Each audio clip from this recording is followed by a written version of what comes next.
जय हिंद दोस्तों, स्वागत है आपका हमारे YouTube चैनल स्टूडेंट्स कॉर्नर में। दोस्तों, हम लोग हिस्ट्री का अध्ययन इस क्लास में कर रहे हैं, जिसमें से हम लोगों ने इतिहास का परिचय और पूरा पाषाण काल का अध्ययन कर लिया है।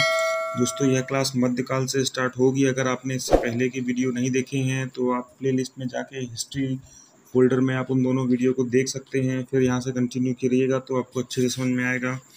ठीक है दोस्तों, चलिए शुरू करते हैं आज की क्लास। दोस्तों, मध्य पाषाण काल की जानकारी सर्वप्रथम 1857 में हम लोगों को प्राप्त होती है। जिस साल भारत में क्रांति हुई थी, पहली क्रांति हुई थी अंग्रेजों के खिलाफ, उसी साल हमें इस काल की पहली जानकारी मिलती है, जब सी एल कालराइज का नाम याद रखेंगे दोस्तों। जब इन्होंने विभिन्न क्षेत्र में लघु पाषाण काल के उपकरण की खोज की, तब हमें इस काल के बारे में विस्तृत जानकारी प्राप्त होती है। ठीक है दोस्तों, नेक्स्ट है मध्य पाषाण युग के औजार छोटे और पत्थरों से बने हुए होते थे और इनको माइक्रोलिपिक या सूक्ष्म पाषाण कहा गया है। इस युग को आखेटक व पशुपालक काल के रूप में भी जाना जाता है। दोस्तों, आखेटक, इस समय का मनुष्य आखेटक और पशुपालक दोनों था, पशुपालना सीख चुका था। यह मध्य पाषाण काल की एक उपलब्धि थी। नेक्स्ट है दोस्तों, भीलवाड़ा जिले में कोठारी नदी के तट पर बागौर क्षेत्र दोस्तों याद रखेंगे, बहुत ही महत्वपूर्ण क्षेत्र है। भारत का सबसे बड़ा मध्य पाषाण काल का स्थल है, जिसकी खुदाई सन 1968 से लेकर 1970 तक बी.एन. मिश्र द्वारा की गई। ठीक है दोस्तों, ये बहुत महत्वपूर्ण पॉइंट है दोस्तों। हम लोग बागौर क्षेत्र का नाम याद रखेंगे, बागौर साइट का नाम याद रखेंगे। मध्य प्रदेश में पंचमगढ़ी के निकट पाषाण युग के 2 शैलाश्रय मिले हैं, जिसमें से पहले का नाम है जम्बू द्वीप और दूसरे का नाम है डेरोथी द्वीप। ठीक है दोस्तों, पंचमगढ़ी के पास में 2 शैलाश्रय मिले हैं मध्य पाषाण युग के, जिनका पहले का नाम है जम्बू द्वीप, दूसरे का नाम है डेरोथी द्वीप। ठीक है दोस्तों, इसके बाद में पशुपालन मध्य पाषाण काल से ही शुरू हो गया था। इसका प्रथम साक्ष्य आदमगढ़, होशंगाबाद मध्य प्रदेश, आदमगढ़ से हमें इसका प्रथम साक्ष्य मिलता है। ये दोनों पॉइंट्स बहुत महत्वपूर्ण हैं और इन दोनों को हम लोग याद रखेंगे। मध्य पाषाण काल के दोस्तों हम लोग कुछ अन्य क्षेत्र पर भी देख लेते हैं। जैसा कि पहले मैंने बताया, पहला क्षेत्र था बागौर, जो राजस्थान में स्थित है। यह भीलवाड़ा जिले के कोठारी नदी के तट पर भारत का सबसे बड़ा मध्य पाषाणिक आवास स्थल है, जिसका उत्खनन बी.एन. मिश्र द्वारा किया गया। ठीक है दोस्तों, इसके हम लोग लोकेशन देख लेते हैं। बागौर स्थित है, ये देखिए दोस्तों, ये राजस्थान में बागौर यहाँ पर स्थित है। ठीक है दोस्तों, अब इसके बाद में हम लोग नेक्स्ट साइट देखते हैं, लंगनाज, जो गुजरात में स्थित है। प्रथम शुष्क क्षेत्र का स्थल, उत्खनन एच.डी. शंकालिया द्वारा किया गया। रेत के ठोस टीले व 14 मानव कंकाल प्राप्त हुए। ठीक है दोस्तों, रेत के ठोस टीले व 14 मानव कंकाल प्राप्त हुए, यह सेकंड स्थल था। इसके बाद में सराय नहर राय उत्तर प्रदेश का स्थल है दोस्तों। स्तंभ गर्त के प्रमाण यहाँ प्राप्त हुए हैं और मृतक संस्कार विधि से के अंतर्गत समाधि स्थल में शवों का सिर पश्चिम दिशा और पैर पूर्व दिशा की ओर होता था। ठीक है दोस्तों, समाधि स्थल पर शवों का जो सिर था वो सिर पश्चिम दिशा में होता था और पैर पूर्व दिशा में होता था। और इसके बाद में युद्ध में हत्या का पूर्व की ओर होता था। युद्ध में हत्या का प्रथम साक्ष्य में कंकाल के सिर में पत्थर घुसा हुआ मिला है। यानी इस समय का जो मनुष्य था वो युद्ध करने लायक स्थिति में पहुंच गया था और सिर में पत्थर घुसा हुआ मिला है। एक ही कब्र में 3 मानव कंकाल प्राप्त हुए हैं।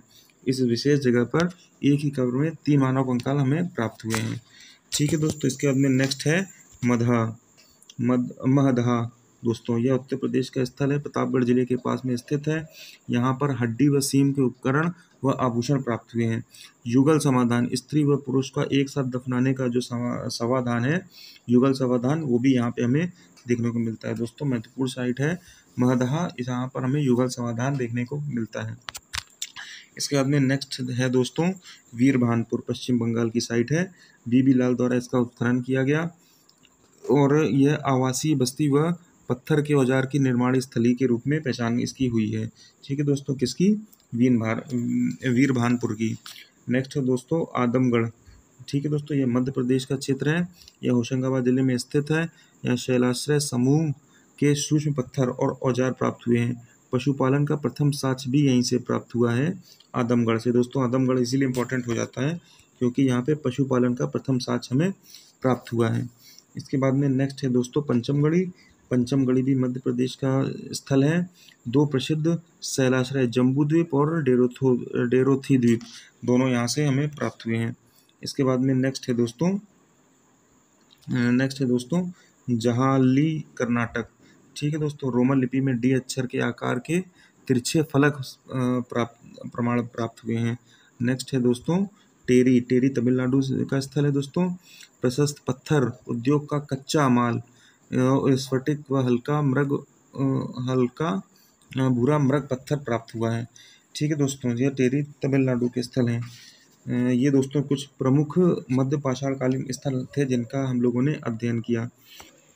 ठीक है दोस्तों, तो ये कुछ प्रमुख स्थल हम लोगों ने देखे। और मनका बनाने का प्राचीनतम जो साक्ष्य हमें मिला है वो भी बागौर में मिला है दोस्तों। ये भी एक महत्वपूर्ण पॉइंट है। बागौर में हमें मनका बनाने का सर्वप्रथम जो साक्ष्य मिले हैं मनका बनाने के, वो हमें बागौर से मिले हैं दोस्तों।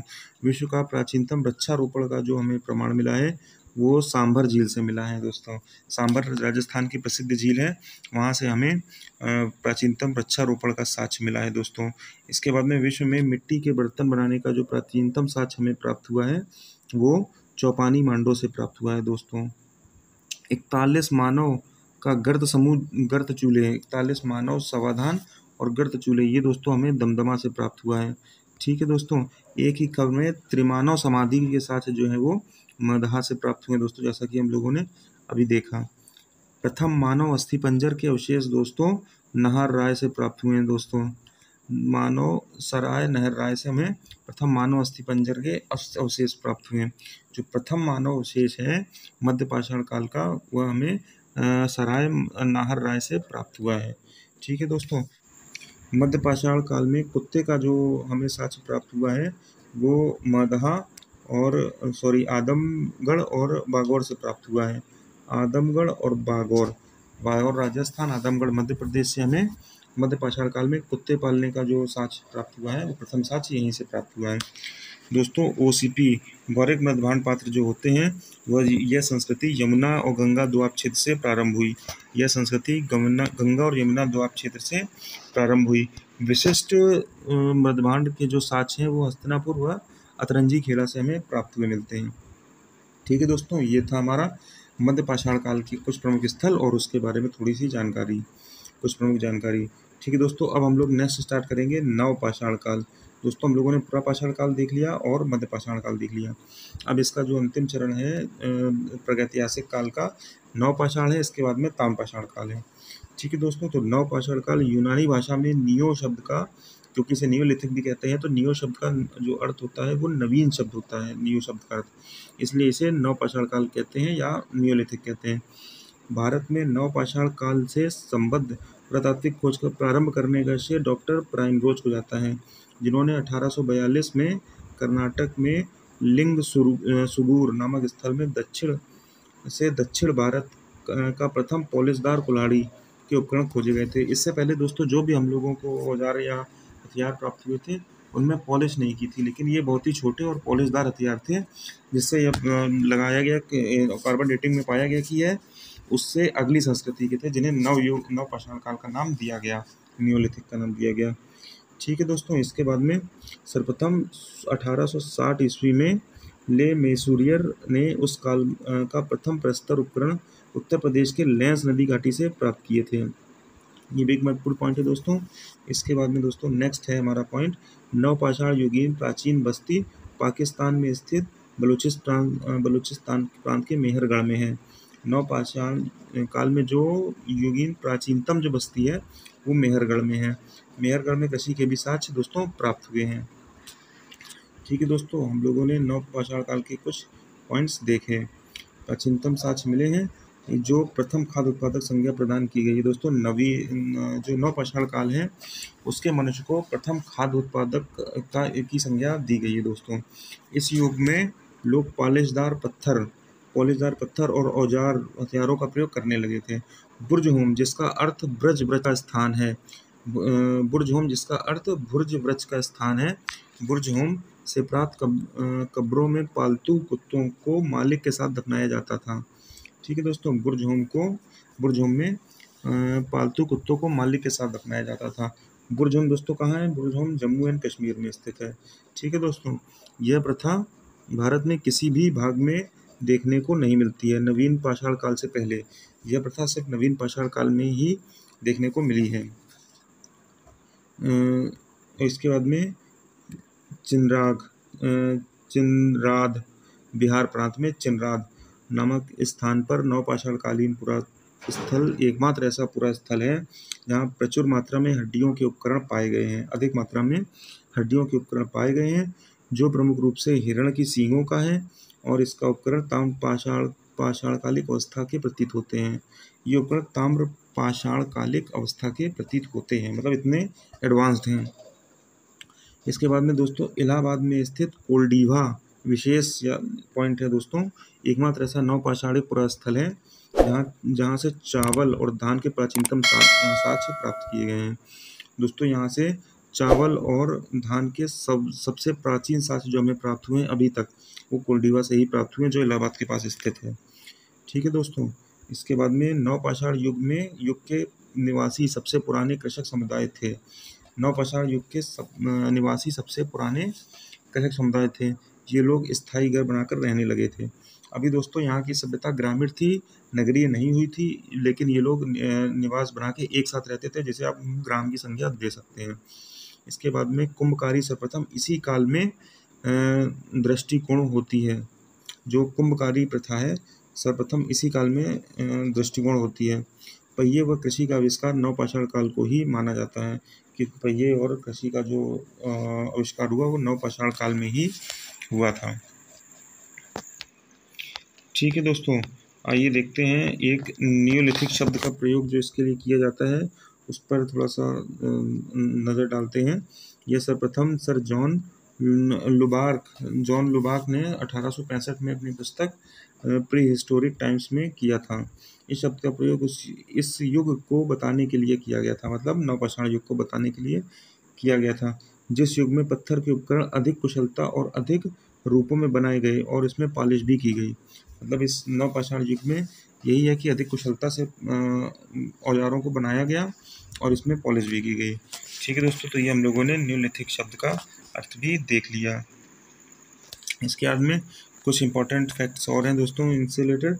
महाराष्ट्र के लोग मृतक को कलश में रखकर अपने घर के फर्श में उत्तर दक्षिण दिशा में दफनाते थे। ठीक है, यहाँ पर कब्रिस्तान में दफनाने की प्रथा नहीं थी दोस्तों, महाराष्ट्र की बात हो रही है। आहार प्राचीन नाम ताम्रवती प्रस्तर फलक उद्योग के अवशेष हैं। ठीक है दोस्तों, दैमाबाद में कांसे की वस्तुओं की प्राप्ति का स्थल है। दैमाबाद में सर्वाधिक कांसे की वस्तुओं की प्राप्ति हुई है। ठीक है दोस्तों, इस काल में लोग गेहूं, धान, दाल की खेती करते थे। लगभग ये सभी अनाज महाराष्ट्र के नर्मदा नदी के स्थित नवदा होली में भी पाए गए हैं। नवदा होली में लगभग अधिकतर जो उस समय के अनाज प्राप्त थे वो सब पाए गए हैं, प्राप्त किए गए हैं। खुदाई के परिणाम स्वरूप हमें इतने सारे अनाज भारत के किसी भी अन्य स्थल पर नहीं पाए गए हैं जितने यहाँ पर नवदा होली में पाए गए हैं। सर्वाधिक प्रकार के अनाज यहाँ पर प्राप्त होते हैं। ताम्रपाषाण के लोग मातृ देवी की पूजा करते थे और वृषभी धार्मिक संप्रदा का प्रतीक था।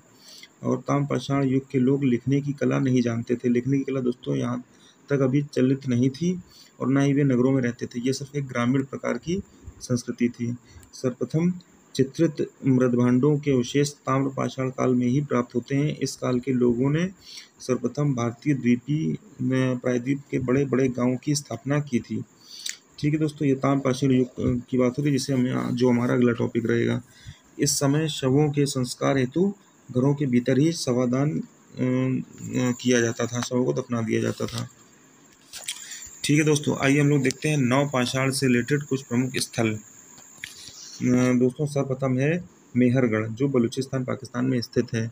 नवपाषाण काल में कृषि का प्राचीनतम साक्ष्य के अंतर्गत गेहूं की 3, जौ की 2 किस्मों की खेती और कच्ची ईंटों के आयताकार मकान के साक्ष्य प्राचीनतम स्थायी जीवन के प्रथम प्रमाण मिले हैं। मतलब मनुष्य सर्वप्रथम जब घर बना के रहने लगा था उसका जो प्रथम प्रमाण जो हमें प्राप्त होता है वो मेहरगढ़ से प्राप्त होता है। दोस्तों मेहरगढ़ की एक और ख़ास बात है कि यहाँ से पुरापाषाण मध्य पाषाण और नवपाषाण तीनों काल के हमें साक्ष्य प्राप्त होते हैं मेहरगढ़ से, इसलिए भी यह इम्पोर्टेंट है। इसके बाद में दोस्तों है बुर्जहोम, जो कश्मीर में है, जिसके बारे में हम लोगों ने भी देखा। कश्मीर झील के किनारे गर्तावास में का प्रमाण 1935 में डी टेरा व पीटरसन द्वारा खोजा गया। यह श्रीनगर खेती के से परिचित थे।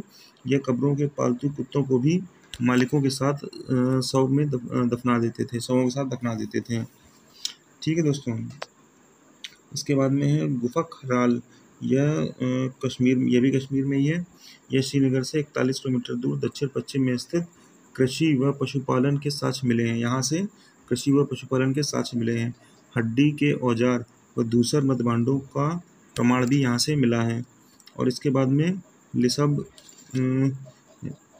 सिलबट्टा, मसाला पीसने वाले घरेलू उपकरण व हड्डी से निर्मित सुई प्राप्त हुई है यहाँ पे दोस्तों गुफक राल से, जिसे कुम्हार की गुफा भी कहा गया। कोल्डीवा दोस्तों, कोल्डीवा नेक्स्ट है उत्तर प्रदेश में, बोलन नदी पर इलाहाबाद के दक्षिण में स्थित। यहाँ पर इलाहाबाद के दक्षिण में स्थित यहाँ पे खनन में 6500 ईसा पूर्व धान की खेती के प्रमाण प्राप्त हुए हैं, जो भारत में ही नहीं विश्व में सबसे पुराने साक्ष्य माना जाता था। किंतु राहुला देव संत कबीर नगर में चावल की खेती के प्रमाण प्राप्त हुए, जो 8000 से 9000 ईस्वी पूर्व के मिले हैं। दोस्तों ये था कोल्डीवा उत्तर प्रदेश का। नेक्स्ट है मगहरा उत्तर प्रदेश का। उत्तर प्रदेश की साइड है मगहरा दोस्तों।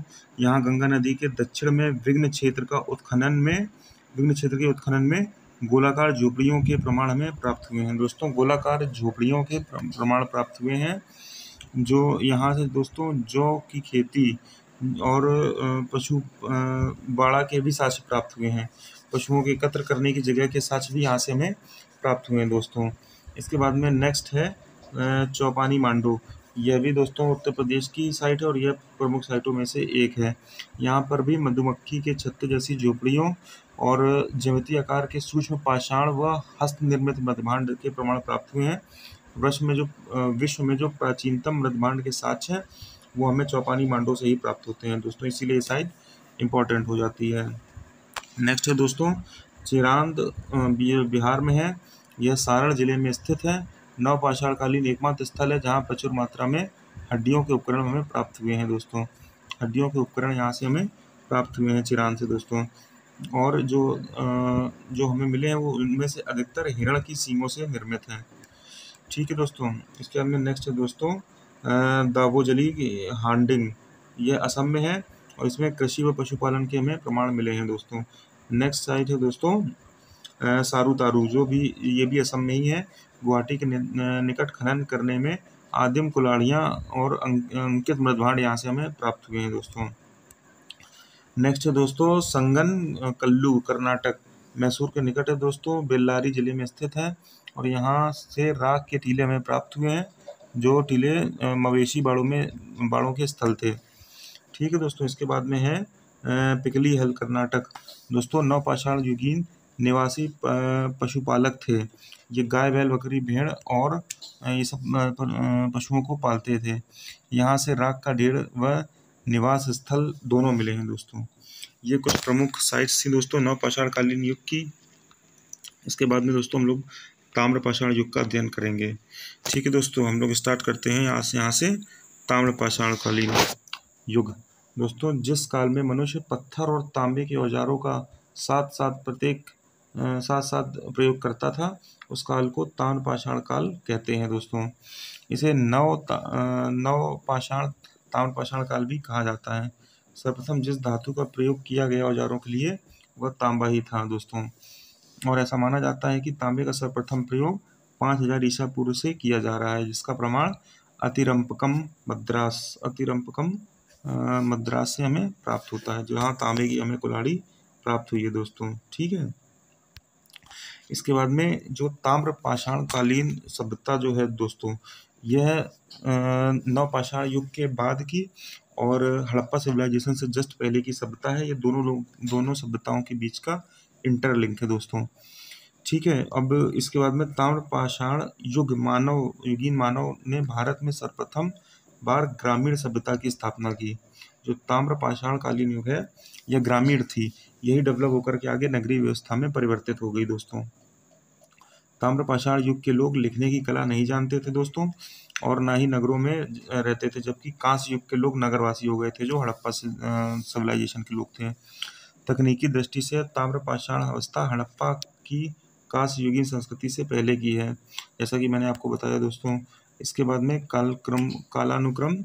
कालक्रमानुसार भारत में हड़प्पा की कांस्य संस्कृति पहले और अधिकांश ताम्रपाषाण युगीन संस्कृति बाद में आती है दोस्तों। ठीक है दोस्तों। उसके बाद में मालवा ताम्रपाषाण संस्कृति की एक विलक्षणता है। जो मालवा क्षेत्र है वो ताम्रपाषाण संस्कृति की विलक्षणता है। मालवा मृदभांड ताम्रपाषाण मृदभांडों से उत्कृष्ट माने जाते हैं दोस्तों। जो सबसे डेवलप्ड मृदभांड माने गए हैं वो मालवा के हैं दोस्तों। और इसमें कुछ ताम्रपाषाण कालीन संस्कृति जिनका हमें अध्ययन करना होगा, जिनको हमें स्मरण रखना होगा, उनके नाम कुछ ऐसे हैं: आहार संस्कृति, कायथा संस्कृति और सावलदा संस्कृति, प्रभास संस्कृति, मालवा संस्कृति, रंगपुर संस्कृति और जोरवे संस्कृति दोस्तों। जिसमें से सबसे नवीनतम जो संस्कृति थी वो जोरवे संस्कृति थी। ठीक है दोस्तों। और इन सब के क्षेत्र भी हमें याद रखने पड़ेंगे। जैसे आहार संस्कृति जो है वो राजस्थान के उदयपुर से इसका उदय माना जाता है दोस्तों। यह 2800 से 1500 ईसा पूर्व अवस्थित थी, जिसकी अवधि 2800 से 1500 ईसा पूर्व थी। दूसरी है कायथा संस्कृति, जिसकी अवधि 2400 से 1700 ईसा पूर्व थी। यह चंबल क्षेत्र में स्थित थी दोस्तों। ये चंबल क्षेत्र में स्थित थी दोस्तों। ये संस्कृति सिर्फ पीसीएस और लोअर पीसीएस वालों को याद रखनी है। बकाया अगर हम पेट की या किसी साधारण कंपटीशन की तैयारी कर रहे हैं तो उसके लिए इन संस्कृतियों को याद रखना आवश्यक नहीं होगा दोस्तों। इसके बाद में सावलदा संस्कृति दोस्तों, 2300 ईसा पूर्व से 2000 ईसा पूर्व तक स्थित थी। यह महाराष्ट्र के दुलिया क्षेत्र में थी दोस्तों। प्रभास संस्कृति यह 2000 से 1400 ईसा पूर्व तक थी। यह गुजरात का तटीय क्षेत्र था दोस्तों। इसके बाद में दोस्तों मालवा संस्कृति है, जो 1900 से 1400 ईस्वी तक थी। नर्मदा तटीय नदी के क्षेत्र में थी दोस्तों। इसके बाद में रंगपुर संस्कृति, जो 1700 से 1400 ईसा पूर्व तक थी। ये गुजरात का तटीय क्षेत्र है दोस्तों। इसके बाद में जोरवे संस्कृति है दोस्तों, जो 1500 से 900 ईसा पूर्व तक थी। ये महाराष्ट्र का दहमाबाद व इनामा गांव था दोस्तों। और इसको याद रखने के लिए हम लोग याद रख सकते हैं आकाश प्रमार्जो से हम लोग इसके सीक्वेंस को याद रख सकते हैं दोस्तों। ठीक है दोस्तों। जारवे संस्कृति ग्रामीण थी, फिर भी कई बस्तियां जैसे दहमाबाद और इनामा गांव में नगरीय प्रक्रिया बढ़नी आरंभ हो गई थी। जैव स्थलों में सबसे बड़ा क्षेत्र दहमाबाद था दोस्तों। ये लोग सर्वाधिक चित्रित मृदभांडों का प्रयोग किया करते थे, जिसमें काले और लाल मृदभांडों का प्रयोग मुख्य माना जाता था दोस्तों। इसके बाद में दोस्तों दक्षिण भारत में नवपाषाण अवस्था परिलक्षित होने पर इसे नवपाषाणी ताम्रपाषाण संस्कृति नाम दिया गया था। ताम्रपाषाण युग के लोग प्रायः पक्की ईंटों से परिचित नहीं थे और इनका कभी कभी प्रयोग होता था अपवाद स्वरूप। ठीक है दोस्तों। इसके बाद में ताम्रपाषाण युग के लोग मातृ देवी की पूजा करते थे। कई कच्ची मिट्टी को नग्न मूर्ति भी पूजी जाती थी। कई जो लोग थे वो कच्ची मिट्टी की नग्न प्रतिमाओं की जो पूजा करते थे। इनाम गांव में माता देवी की प्रतिमा मिली है दोस्तों। इनाम गांव क्षेत्र से हमें माता देवी की प्रतिमा प्राप्त हुई है दोस्तों। इसके बाद में विश्व में कुछ प्रमुख ताम्रपाषाण कालीन संस्कृतियां हम लोगों को देखनी होंगी जिनका संबंध ताम्रपाषाण काल से है। इसमें से प्रमुख है मेसोपोटामिया की सभ्यता, मिस्र की सभ्यता, चीन की सभ्यता और भारत की सभ्यता। भारत में दोस्तों सिंधु नदी की सभ्यता है, और इनके जो आधुनिक शहर आधुनिकीकरण होने के बाद जो नगरों में परिवर्तित हुई वो हड़प्पा कालीन हो गई। हड़प्पा और पश्चिमी पंजाब सिंध क्षेत्र दोस्तों। इसी प्रकार दोस्तों जिन नदियों पर इन संस्कृतियों का आविर्भाव हुआ वो है मेसोपोटामिया की जो संस्कृति थी वो दफला नदी व फरात नदी पर उत्पत्ति हुई। मिस्र जो है वो नील नदी पर उत्पत्ति हुई। मिस्र सभ्यता की जो है संस्कृति की जो उत्पत्ति हुई वो नील नदी पर हुई। इसके बाद में चीन की जो सभ्यता की उत्पत्ति हुई वो हांगो नदी पर हुई, और भारत की सभ्यता है वो सिंधु नदी पर अवतरित हुई। ठीक है दोस्तों। आधुनिक शहर इसका इराक है, इसका मिस्र है, और चीन का उत्तरी चीन है, और भारत में हड़प्पा पंजाब और सिंध क्षेत्र है जहाँ पे ये इसकी उत्पत्ति हुई दोस्तों। इसके बाद में परिवहन नौका और पोत द्वारा होता था इसका, और मेसोपोटामिया सभ्यता का। इसके बाद में मिस्र का स्थलीय व समुद्री मार्ग द्वारा, और चीन का जो है रेशम मार्ग द्वारा। रेशम मार्ग इंपॉर्टेंट है दोस्तों, इसका हम आगे अध्ययन करेंगे। भारत में स्थलीय व समुद्री क्षेत्र से इसका परिवहन होता था। ठीक है दोस्तों। भाषा लिपि कीलाक्षर द्वारा मेसोपोटामिया में, मिस्र में चित्राक्षर द्वारा, चीन में चीनी भाषा, और हड़प्पा में अपठनीय है। जो हड़प्पा की भाषा है वो अभी तक अपठनीय है दोस्तों। धर्म जो है दोस्तों, मेसोपोटामिया में सूर्य, चंद्रमा, आकाश और प्रजनन की पूजा होती थी। मिस्र में नए शहरों के देवता व मंदिर थे। चीन में दोस्तों अनेक देवी देवताओं की पूजा होती थी। भारत में मातृ देवी व लिंग की पूजा होती थी। ठीक है दोस्तों। यह इन सभ्यताओं में अंतर स्पष्ट करने में आपके लिए बहुत सहायक होगा दोस्तों। इसके बाद में नेक्स्ट है दोस्तों शासक वर्ग। शासक वर्ग जो था, पुरोहित, राजा और अभिजात हुआ करते थे मेसोपोटामिया में। मिस्र में पुरोहित और फराओं राजाओं का शासन होता था। चीन में शांग का शासन होता था दोस्तों, और भारत में राजाओं का शासन होता था। ठीक है दोस्तों। इसके बाद में सामाजिक वर्ग, व्यापारी, दास, सामान और जन, ये थे मेसोपोटामिया में। मिस्र में थे किसान, व्यापारी और शिल्पकार। मेसोपोटामिया में किसान बहुत कम हुआ करते थे दोस्तों, व्यापार अधिक हुआ करता था, इसीलिए व्यापारी सर्वाधिक थे। मिस्र में किसान, व्यापारी और शिल्पकार। चीन में किसान, व्यापारी और शिल्पकार, और भारत में किसान, व्यापारी और पशुपालक। ठीक है दोस्तों। और इसके बाद में नेक्स्ट है स्मारक। मेसोपोटामिया में कोई भी ऐसे स्मारक नहीं प्राप्त होते हैं। मिस्र में पिरामिड हमें प्राप्त होते हैं इस काल में। चीन में हमें चीन की दीवार प्राप्त होती है, और भारत में हमें विशाल स्नानगृह में सिंधु घाटी सभ्यता से हमें प्राप्त होता है। ठीक है दोस्तों, ये थे विश्व की कुछ प्रमुख ताम्रपाषाण कालीन सभ्यताएं जिनका हम लोगों ने अभी अध्ययन किया, मेसोपोटामिया, मिस्र, चीन और भारत की। ठीक है दोस्तों, इसके बाद में हम लोग इसके कुछ स्थलों का अध्ययन करेंगे जिनका जो संबंध है वो ताम्रपाषाण कालीन सभ्यता से है। दोस्तों इसमें से पहला है नवदा डोली। दोस्तों यह मध्य प्रदेश का स्थल है। यह इसका जो उत्खनन था वो एच.डी. संकालिया द्वारा किया गया। यह इंदौर के निकट नर्मदा नदी के दक्षिण तट पर अवस्थित है दोस्तों। यहाँ चित्रित काले मृदभांड व लाल मृदभांड यहाँ से मिले हैं, जिन्हें मालवा मृदभांड का नाम दिया गया दोस्तों। यहाँ से कताई व बुनाई के भी साक्ष्य दोस्तों प्राप्त हुए हैं। ठीक है दोस्तों। इसके बाद में नेक्स्ट हमारा जो स्थल है वो है ताम्रवती, जो राजस्थान में स्थित है। काले व लाल मृदभांड यहाँ पर हैं, जिन पर सफ़ेद रैखिक चित्रों से सजे रहते हैं। ठीक है दोस्तों, यहाँ से प्राप्त हुए हैं। नेक्स्ट है दोस्तों दैमाबाद। यह महाराष्ट्र का स्थल है, गोदावरी नदी के तट पर स्थित है। यहाँ तांबे की कुछ प्रमुख ठोस वस्तुएं हमें प्राप्त हुई हैं, जैसे रथ चलाते हुए मनुष्य का, सांड, गेंडा और हाथी की। ये सभी वस्तुएं ठोस धातु से निर्मित थी, तांबे से। इसके बाद में दोस्तों यह यहाँ से कलश अवधान के भी प्रमाण यहाँ से प्राप्त हुए हैं, जो फर्श के नीचे गाड़े जाते थे दोस्तों। इसके बाद में नेक्स्ट है दोस्तों इमाम गांव, जो महाराष्ट्र में स्थित है। यहाँ कच्ची मिट्टी के मकान व गोलाकार गड्ढों वाले मकान के साक्ष्य प्राप्त हुए हैं। कच्ची मिट्टी के व गोलाकार गड्ढों वाले मकानों के साक्ष्य यहाँ से इमामा गांव से प्राप्त हुए हैं दोस्तों। नेक्स्ट है मेवासा। मेवासा दोस्तों यह भी महाराष्ट्र में स्थित है। पटसन का प्रथम साक्ष्य मृदभांड लाल पर काली डिजाइन वाले चाक निर्मित बर्तनों के प्रमाण हमें यहाँ से मिले हैं दोस्तों। हम लोगों ने ताम्रपाषाण कालीन स्थलों का अध्ययन किया दोस्तों।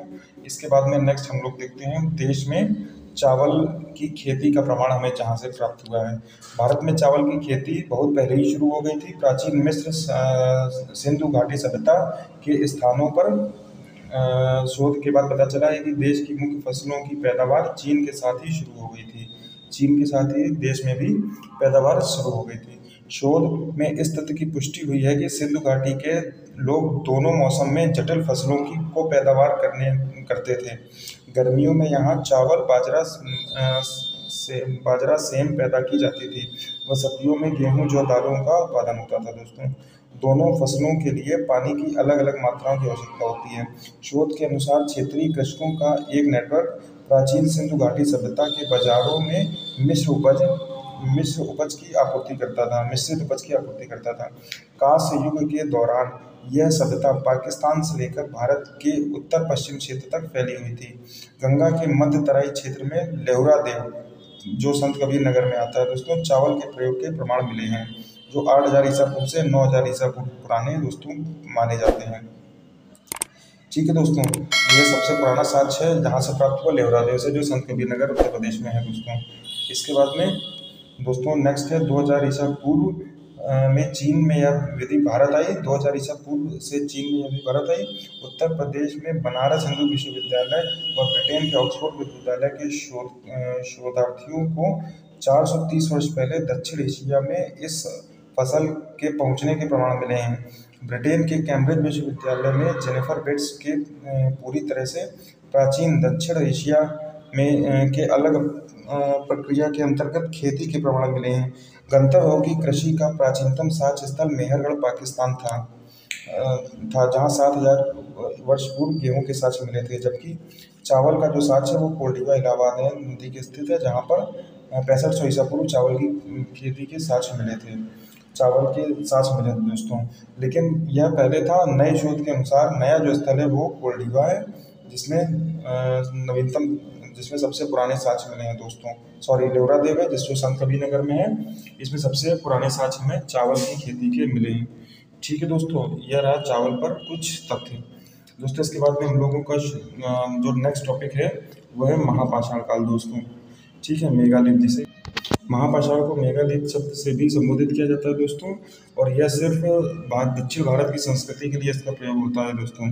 इसमें समझने के लिए एक सबसे महत्वपूर्ण पॉइंट कर्नल रीड टेलर ने, जिसने 1851 से 1862 तक कर्नाटक के गुलबर्गा जिले में स्थित शोरापुर दोआब क्षेत्र की महापाषाण कब्र स्मारक के खनन का विवरण किया, जिससे इसके बारे में हमें जानकारी प्राप्त होती है दोस्तों। पुरातत्व एलेक्जेंडर रीड ने 1889 से 1905 के बीच में तमिलनाडु के तिरुनेलवेली जिले में ताम्रपाणी नदी के तट पर स्थित आदिचनल्लूर तथा 1904 से 1908 ईस्वी के बीच पेरुम्बूर दो महापाषाणकालीन स्थल का उत्खनन किया दोस्तों। पुराविद मार्टिनर व्हीलर ने 1947 ईस्वी में कर्नाटक राज्य के चित्रदुर्ग जिले में स्थित ब्रह्मगिरी का उत्खनन किया। यह प्रमुख साइट्स थी दोस्तों जो महापाषाण काल से रिलेटेड थी दोस्तों। इसके बाद में दोस्तों समाधान विधियाँ, यहाँ महापाषाण काल में आंशिक समाधान व पूर्ण समाधान दोनों विधियाँ प्रसिद्ध थी। ठीक है दोस्तों, इसको हम डायग्राम से भी, भारत के मैप से भी समझ सकते हैं दोस्तों। जैसे पूर्वी उत्तर भारत में हमें आंशिक समाधान के साक्ष्य प्राप्त हुए हैं दोस्तों। ठीक है, इसके बाद में पश्चिमी भारत में हमें पूर्ण समाधान के साक्ष्य मिलते हैं। उत्तर भारत में अज्ञात है क्योंकि हमें साक्ष्य नहीं प्राप्त होते हैं समाधान के। ठीक है दोस्तों, इसके बाद में महाराष्ट्र में सिर उत्तर की तरफ करके और पैर दक्षिण की तरफ करके हमें अस्थियां प्राप्त हुई हैं दोस्तों। इसी प्रकार से हमें दक्षिण भारत में पश्चिम में पैर करके और पूरब में सिर करके समाधान के साक्ष्य हमें प्राप्त हुए दोस्तों। यह कुछ समाधान विधियाँ थी जिनका प्रयोग ताम्रपाषाणकालीन युग में और महापाषाणकालीन युग में किया गया दोस्तों। नेक्स्ट है दोस्तों धातु युग। नवपाषाण युग के अंतिम चरण में धातु तांबे का व्यवहार आरंभ हुआ। कालांतर में कांसा लोहे के प्रयोग से भी लोग परिचित हुए, अतः पाषाण युग के पश्चात धातु युग का आरंभ हुआ। इस पाषाण युग के काल के बाद में हम लोग धातु युग का अध्ययन करते हैं दोस्तों क्रमानुसार। धातु युग क्रमानुसार 3 कालों में विभक्त हुआ। प्रथम है ताम्र युग, दूसरा है कांस्य युग, तीसरा है लौह युग। इन्हें 3 चरणों में मानव सभ्यता का उदय हुआ। पहला है ताम्र युग। ताम्र युग दोस्तों ताम्र पाषाणिक संस्कृति के अतिरिक्त भारत में उत्तरी गंगा नदी घाटी व गंगा यमुना दोआब क्षेत्र में स्थलों में ताम्र उपकरण जैसे हाथ की कुल्हाड़ी, मत्स्य भाले, मानवता रूपी मूर्तियां प्राप्त हुई हैं दोस्तों। इन उपकरणों को गंगा घाटी ताम्र निधि के नाम से पुकारते हैं दोस्तों। नेक्स्ट है दोस्तों, इसके बाद में कांस्य युग। कांस्य युग दोस्तों मिस्र, मेसोपोटामिया की यूनान व सिंधु घाटी सभ्यता कांसे के उपकरण मुख्यतः व्यवहार में लाए जाने लगे। इस कारण इस युग को कांस्य युग कहा गया। जो सिंधु घाटी सभ्यता है और मिस्र व मेसोपोटामिया सभ्यता है दोस्तों, इन्हें कांस्य युग के में रखा गया है दोस्तों। इसके बाद में ताम्र युगीन ग्राम संस्कृति के स्थान पर कांस्य युगीन शहरों की स्थापना कर दी। जो ताम्रपाषाण युग में जो ग्राम हुआ करते थे वही डेवलप होकर के कांस्य युग में शहरों की स्थापना उन्होंने कर ली थी दोस्तों। इसके बाद में भारत में इसी युग में हड़प्पा सिंधु घाटी की सभ्यता का उदय हुआ दोस्तों। नेक्स्ट है दोस्तों, भारत में प्रथम बार शहरी सभ्यता की स्थापना सिंधु घाटी सभ्यता के दौरान ही हुई थी। धातु युग में नेक्स्ट टॉपिक है दोस्तों, लौह युग। मानव सभ्यता के विकास क्रम में लोहे का प्रयोग मनुष्य ने सर्वप्रथम 2000 ईसा वर्ष पूर्व के आसपास सीख लिया था दोस्तों, परंतु इसका प्रयोग उस समय तक कुछ सीमित ही जातियों तक था, कुछ सीमित क्षेत्र तक था प्रयोग। इसके बाद में एशिया माइनर तुर्की की हिट्टाइट जाति ने लोहे के निर्माण की तकनीक खोज निकाली थी दोस्तों। इसके साथ ही लौह की ढलाई का कार्य 1400 ईसा पूर्व के लगभग प्रारंभ हो गया था। और इसके बाद में दोस्तों 12,000 ईसा वर्ष पूर्व तक फिलिस्तीन तुर्की। नेक्स्ट पॉइंट है दोस्तों, सुप्रसिद्ध पुराविद व्हीलर की मानता है कि भारत में सर्वप्रथम लोहे का जो प्रचलन है वह ईरान के हखमनी शासकों द्वारा किया गया। ठीक है दोस्तों, इसी प्रकार कुछ विद्वानों का मानना है कि भारत में लोहे का जो लाने का श्रेय यूनानियों को है, लेकिन यह मत समुचित नहीं है दोस्तों। यूनानी साहित्य में यह बात उल्लेख मिलता है यूनानी साहित्य में इस बात का उल्लेख मिलता है कि कारीगर लौह उपकरणों का निर्माण करने में कुशल थे। ऋग्वेद में अयस नाम की धातु का उल्लेख प्राप्त हुआ है दोस्तों, लेकिन इसका वास्तविक अर्थ में मतभेद है कि इसका अर्थ किस विषय में किस धातु से इसका संबंध है। संभवतः यह शब्द माना ही जाता है कि यह सामान्य धातुओं के लिए इसका प्रयोग किया जाता रहा है। भारत के पास ऐसा कोई प्रमाणित नहीं है जिसके आधार पर यह सिद्ध किया जा सके कि ऋग्वैदिक काल लोहे से परिचित थे।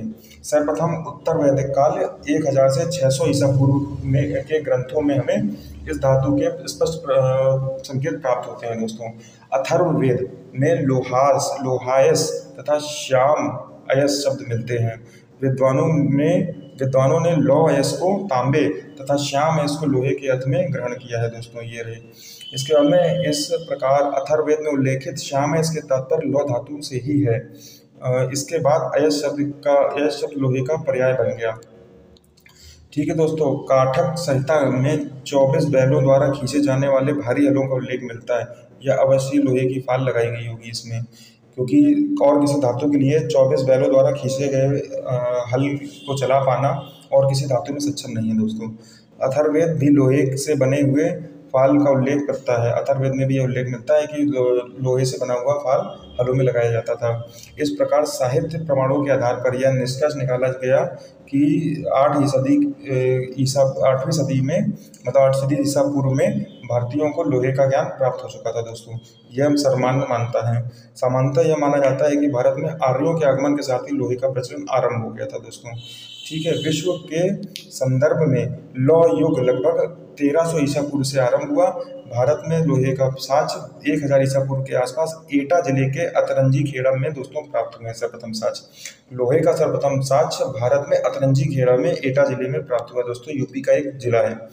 हाल ही के वर्षों में लौह युग के आरंभ का संबंध चित्रित दूसर मध्यबांध से स्थापित किया गया, जिसमें सबसे पहले अहिच्छात्र के उत्कृष्ट मध्यभांड और इसके बाद हस्तिनापुर के मध्यभांड का उल्लेख किया गया है दोस्तों। इस युग में चाक की सहायता से विशेष प्रकार के मिट्टी के बने बर्तन चित्रित दूसर मध्यभांड प्रमुख रूप से पाए जाते हैं। अतः इस संस्कृति को चित्रित दूसर मध्यभांड संस्कृति भी कहा जाता है दोस्तों। इसके बाद में हम लोग कुछ स्थल देखेंगे जो लौह काल युग से संबंधित हैं दोस्तों।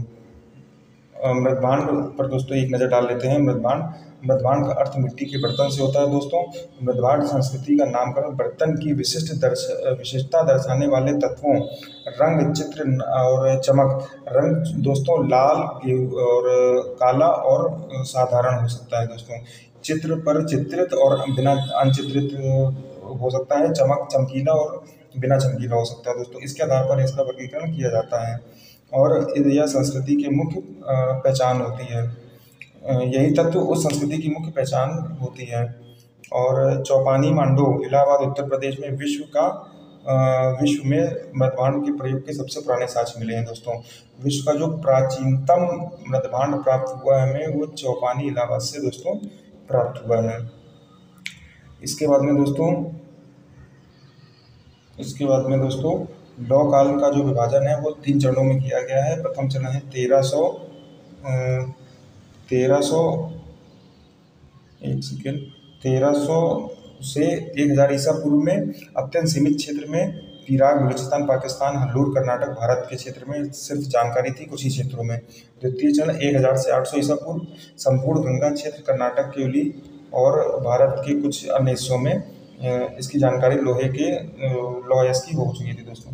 तृतीय काल 800 से 500 ईसा पूर्व भारत के अधिकांश क्षेत्र में, उत्तरी भारत में और एवं दक्षिणी भारत में महापाषाणकालीन संस्कृति में इसके साक्ष्य मिलने लगे थे दोस्तों। ठीक है दोस्तों। यस, लौ उपकरण प्राप्ति स्थल जो हमें लोहे के साक्ष्य सर्वप्रथम प्राप्त हुए हैं उसका, जैसे कि दोस्तों लोगों ने देखा अतरंजी खेड़ा, यहाँ से लोहे का प्राचीनतम साक्ष्य 1000 ईसा पूर्व हमें प्राप्त हुआ है दोस्तों। लोहे कृषि के उपकरण जो हमें प्राप्त हुए हैं दोस्तों वो है खजेड़ा से, यह भी उत्तर प्रदेश के स्थित एक भाग है। इसके बाद में दोस्तों जोधपुर, जयपुर और नोहा भरतपुर यहाँ पे हत्थे लगने के छेद वाले कुठार प्राप्त हुए हैं। हत्था लगाने के छेद वाले कुठार जो लोहे के थे वो हमें प्राप्त हुए दोस्तों। इसके बाद में नेक्स्ट है माहुर झारी जो लोहे की कुल्हाड़ी जहाँ से हमें प्राप्त हुई है। हल्लूर जो कर्नाटक के धारवाड़ जिला में स्थित तीरों व भालों के लौह से युक्त हथियार हमें यहाँ से प्राप्त हुए हैं दोस्तों। इसके बाद में दोस्तों भारत में अनेकों स्थल पर लौह प्रयुक्त संस्कृतियों का प्रमाण मिलता है। सामान्यतः यह माना जाता है कि आर्यों के आगमन के साथ ही लोहे का चलन भारत में होने लगा था दोस्तों। 1000 वर्ष पूर्व से गांधार, बलूचिस्तान, पूर्वी पंजाब, पश्चिमी उत्तर प्रदेश, राजस्थान क्षेत्रों में लोहे के उपकरणों का प्रयोग के प्रमाण मिलने लगते हैं दोस्तों। इस समय की संस्कृति व अर्थव्यवस्था वैदिक काल 1500 से 1000 ईसा पूर्व की तुलना में अधिक विकसित थी दोस्तों। मतलब वैदिक काल से अधिक डेवलप था इस समय की संस्कृति, लौह युग की संस्कृति। ठीक है दोस्तों, हम लोगों ने यहाँ तक अपना धातु युग भी कंप्लीट कर लिया है। इसके बाद में हम लोग एक MCQ और फैक्ट क्लास रखेंगे जिसमें हम लोग सभी फैक्टों का एक सारांश रूप देखेंगे और इसके बाद में हम लोग नेक्स्ट अपना अर्धकालीन भारत का इतिहास यानी कि सिंधु घाटी सभ्यता शुरू करेंगे। ठीक है दोस्तों, धन्यवाद। जय हिंद, जय भारत।